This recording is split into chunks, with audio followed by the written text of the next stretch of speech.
दोस्तों, मैं प्रदीप बिस्वाल स्वागत करता हूँ आपका आपने इस आज के चैनल में। आज भी हम गुरु तेग बहादुर जी के बारे में ही बात करेंगे। गुरु जी जब पूर्व दिशा में अपने प्रचार के लिए गए हुए थे, दूसरी तरफ औरंगज़ेब हिंदुओं पे बहुत ज़्यादा अत्याचार कर रहा था। वो इसके अत्याचारों से तंग आकर लोग बहुत ज़्यादा धर्म परिवर्तन कर रहे थे। बताते हैं कि औरंगज़ेब जब तक सवा मन जनेऊ, जो हिंदू जनेऊ पहनते हैं, वो सवा मन तक का ढेर नहीं लगा लेता था, वो जब तक खाना नहीं खाता था। वो जो तो प्यार से मान जाते थे या थोड़ा डराने से मान जाते थे, ठीक था। नहीं तो वो खूब यातनाएँ देकर या तो उनको धर्म परिवर्तन कर लेता था हिंदुओं का, या फिर उनको कत्ल कर देता था। उन्होंने फिर सोचा क्यों ना हम इसको एक विद्वान पंडितों से शुरू किया जाए। तो इसके लिए उन्होंने कश्मीरी पंडितों को चुना कि हम ये प्रचार अपना कश्मीर की तरफ से शुरू करेंगे। औरंगजेब इन हरकतों का मालूम चला तो उन्होंने सोचा कुछ करना पड़ेगा, और वो वापस अपना आनंदपुर साहब के लिए आ गए।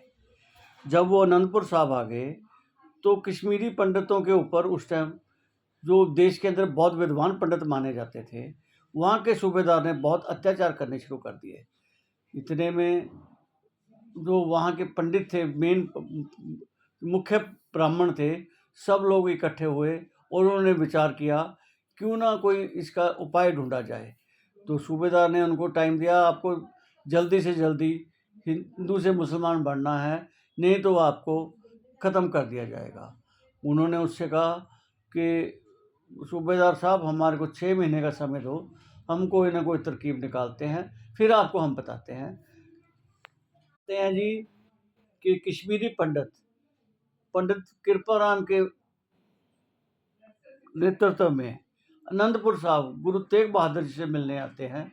जब वो गुरु तेग बहादुर जी से मिलने आते हैं, अपनी समस्या के बारे में बोलते हैं, तो उस समय गुरु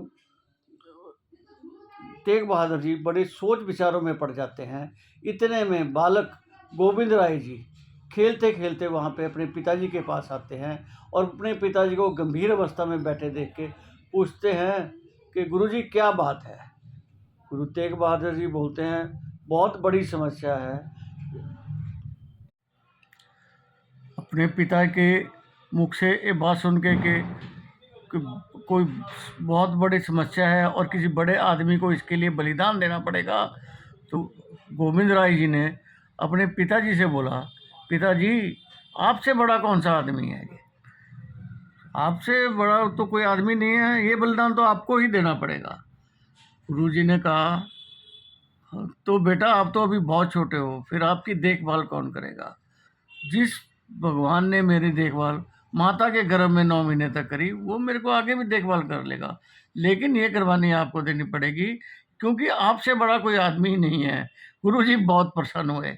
उन्होंने उस कश्मीरी पंडितों को बोला, जाओ औरंगजेब के जो सूबेदार है या औरंगजेब है उसको बोल दो, जो अनंतपुर में गुरु जी रहते हैं, वो गुरु जी अगर तेग बहादुर जी अपना धर्म परिवर्तन करते हैं तो हम भी धर्म परिवर्तन करने के लिए तैयार हैं। शुक्रिया दोस्तों बने रहने के लिए। अब फिर मिलेंगे अगले एपिसोड में। शुक्रिया।